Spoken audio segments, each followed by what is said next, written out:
the atomic bombings of Hiroshima and Nagasaki were historical tragedies. We deeply sympathize with the people of the two cities for their sufferings.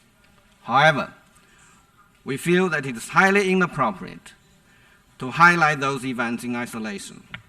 During the war that took place over 70 years ago, China alone suffered 35 million casualties in the hands of the Japanese aggressors, many of whom were the victims of the Japanese massive use of chemical and biological weapons in violation of international law, including the international humanitarian law. Their sufferings were no less than the sufferings of Hiroshima and Nagasaki. Focusing only on Hiroshima and Nagasaki, while forgetting about the havoc that war wreaked on the other countries, is an affront to the memories of the more than 100 million victims of the World War II, and will also do great damage to the cause of international humanitarianism. Japan persistently asks the international community to keep in mind the history of Hiroshima and Nagasaki.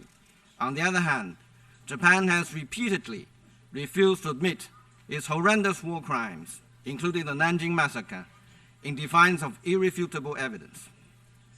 After the documents related to Nanjing Massacre were included in the UNESCO Memory of the World Register for Documentary Heritage, Japan not only audaciously accused China of politicizing history, but also threatened to stop funding for UNESCO.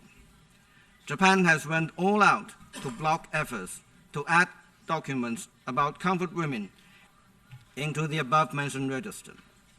Japan insists that China should not focus on the unfortunate history, but it wants the whole world to remember Hiroshima and Nagasaki. This is blatant hypocrisy and double standard.